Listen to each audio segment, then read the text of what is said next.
한 주간 가장 주목받은 과학 소식을 되돌아보는 사이언스 핫5 시간입니다. 네, 이번 주에는 어떤 이야기가 시청자들의 주목을 받았는지 최소라 기자와 함께 알아보겠습니다. 어서 오세요. 안녕하세요. 네, 어떤 소식부터 알아볼까요? 네, 국내 연구진이 개발한 새로운 유전자 가위 기술이 시청자들의 눈길을 사로잡았습니다. 네.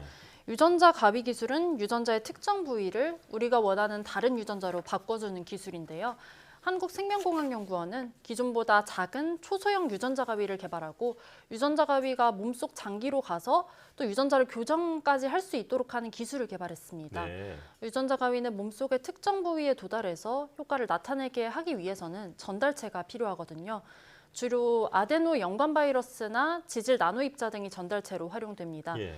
이 가운데 아데노 연관 바이러스 전달체는 유전자 가위를 몸속의 다양한 장기에 운반을 해줄 수 있다는 장점이 있지만 유전자 가위의 크기가 조금만 커도 운반이 힘들다는 한계가 있었습니다. 네. 연구진은 TNPB라는 단백질을 이용해서 새로운 유전자 가위를 만들었는데요.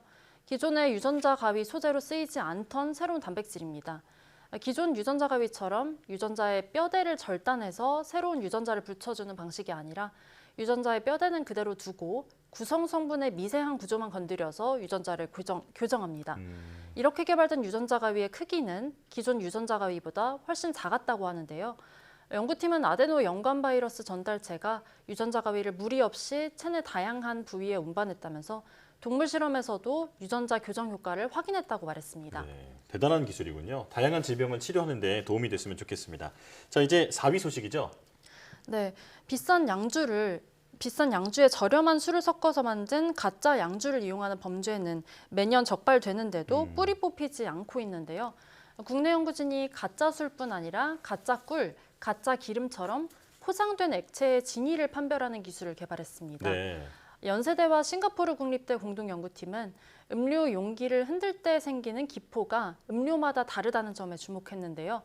예를 들어 시중에 판매하는 보드카에 저렴한 소주나 물을 섞게 되면 밀도와 점도, 표면 장력 등 음료의 성질이 변하면서 기포의 모양과 움직임도 바뀌게 됩니다. 우리 눈으로는 이런 변화를 잡아내기 어렵지만 인공지능에 여러 건 학습시켰더니 진품과 위조품을 구별하는 데 성공했습니다. 예. 연구팀은 보드카와 올리브 오일, 또 꿀을 통해서 검증한 결과 적발하는 정확도가 높게는 95%에 달했다고 말했습니다. 앞으로 이 기술이 스마트폰 앱 형태로 개발된다면 다양한 위조 액체를 구별할 수 있어서 이로 인한 피해를 막을 수 있을 것으로 보입니다. 네, 말씀하신 것처럼 술을 비롯해서 기름이나 또 꿀까지 포함되니까 정말 위조를 구별할 수 있는 것 같은데요. 피해를 막을 수 있었으면 좋겠습니다. 네, 다음 소식 알아볼까요? 네, 이번 주말에 볼 수 있는 우주쇼 소식이 3위를 차지했습니다. 페르세우스 자리 유성우, 이른바 별똥별이죠. 지난주부터 쏟아지기 시작해서 이달 중순까지 이어질 텐데요. 가장 많이 떨어지는 극대기가 13일 오전 10시입니다. 하지만 이 시간대에는 이 날이 밝아서 별똥별을 실제로 볼 수가 없으니까 실제로 우리는 13일 새벽에 관측할 수 있을 것으로 보입니다. 하늘만 흐리지 않다면 시간당 100여 개의 별똥별을 볼 수 있겠지만 기상 조건이 불투명합니다. 기상청은 이번 주말에도 전국적으로 비가 오거나 흐린 날씨를 예보한 만큼 별똥별을 관측하기 어려울 가능성도 있다고 봤는데요. 하지만 하늘이 맑다면 페르세우스 자리 유성우와 함께 견우와 직녀별까지 찾아보는 즐거움을 함께 누릴 수 있습니다. 네. 밤하늘 머리 위에 은하수를 먼저 찾은 뒤에 은하수를 사이에 두고 북쪽과 남쪽에 가장 빛나는 별이 각각 직녀별과 견우별이라고 합니다. 페르세우스 자리 유성우는 매년 이맘때쯤 지구가 우주먼지가 가득한 페르세우스 구름을 지날 때 관측이 되는데요. 1월에 볼 수 있는 4분의 자리 유성우와 또 12월에 볼 수 있는 쌍둥이 자리 유성우와 함께 3대 유성우 가운데 하나로 꼽힙니다. 네.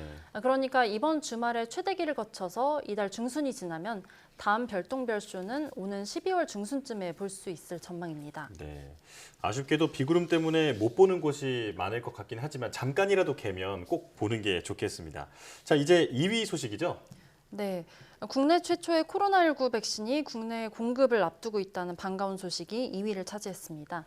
SK바이오사이언스가 국내 시장 출하를 목표로 코로나19 백신 스카이코비1을 60만 회분의 완제품으로 생산하고 있는데요. 회사 측은 이달 중에 국가 검증을 마치고 이르면 이달 말쯤 출하될 예정이라고 밝혔습니다. 네. 스카이코비1은 우리나라에서 개발이 이뤄져서 지난 6월 말에 식약처의 품목 허가를 받은 국산 1호 코로나19 백신이죠. 노바백스 백신과 같은 플랫폼인 제조합 단백질 방식으로 만들어졌습니다. B형 간염이나 독감 백신, 또 자궁 경부암 백신과 같은 이런 전통적인 방식으로 개발돼서 더 안전하다는 평가를 받는 플랫폼입니다. 네. SK바이오사이언스는 WHO 긴급 사용 목록 등재를 비롯해서 각국의 사용 승인을 받아서 해외 진출에도 속도를 내겠다는 계획인데요. 동시에 스카이코비1의 부스터샷과 12세에서 17세 청소년 대상 접종을 위한 임상시험까지 진행 중이라고 밝혔고요. 또 mRNA나 바이러스 벡터 방식의 백신 개발도 준비하고 있다고 밝혔습니다. 네. 네. 드디어 마지막 1위 소식이죠. 네, 그렇습니다. 이번 주 기록적인 폭우가 전국을 덮치면서 네. 안전사고는 물론 침수 피해들도 속출했는데요. 다음 주에도 강한 비가 내릴 것으로 예상이 되면서 사고를 예방할 방법들이 주목받았습니다. 먼저 폭우가 내릴 때는 차를 타고 나가지 않는 게 가장 안전하겠지만 어쩔 수 없이 운전해야 하는 상황이라면 주행 제한 속도를 20%에서 50%까지도 낮추고 또 차량 사이 안전거리도 2배 이상 확보해야 합니다. 휘발유나 디젤 차량의 경우는 바퀴가 3분의 2 정도 물에 잠기면 다른 길을 찾는 게 위험을 피해야 하는 방법인데요. 전기차의 경우는 배터리가 바닥에 설치되어 있기 때문에 타이어의 절반 정도만 잠겨도 침수 위험이 있기 때문에 더욱더 주의해야 합니다. 차에 물이 차오를 경우에는 멈추지 말고 천천히 계속 움직여서 빠져나가는 게 좋다고 전문가들은 조언했습니다. 또 비가 많이 올 때 가장 큰 인명피해를 낼 수 있는 재해 가운데 하나가 산사태인데요. 네. 경사지를 잘 살펴서 갈라지거나 흙이나 돌이 굴러내리지 않는지를 잘 관찰해야 합니다. 바람이 심하지가 않은데 나무가 평소보다 크게 기울었다면 이 역시 산사태 가능성을 의심해야 합니다. 예. 또 경사면에서 갑자기 많은 양의 물이 솟는다면 땅속에 물의 함량이 굉장히 많아졌다는 의미거든요. 그래서 조심해야 하고요. 땅속에서 울림이 들린다면 집안이 이미 무너지고 있다는 신호이기 때문에 즉각 대피해야 합니다. 또 특히 맨홀 뚜껑이 튀어오를 땐 별다른 전조 증상이 없어서 별다른 전조 증상이 없거든요. 그래서 접근하지 말아야 하고 또 이 물에 잠겨서 맨홀 뚜껑에 이런 구분이 어려울 때는 가능한 통행하지 말아야겠습니다. 네. 이 밖에도 비가 내린 뒤에 조심해야 할 것이 감전 피해인데요. 침수가 예상되면 가스와 누전 차단기부터 내려야 하고요. 또 전기 플러그는 뽑아야 합니다. 혹시 모를 가스 누출에 대비해서 양초 대신에 손전등이나 휴대전화로 불을 밝히는 게 또 좋다고 전문가들은 조언했습니다. 네. 이게 정말 만에 하나라는 일이 있는 거니까 이런 재난 대비 요령은 꼭 철저하게 숙지해 두는 게 좋겠습니다. 자, 사이언스 하파이브 최소라 기자와 함께했습니다. 고맙습니다. 감사합니다.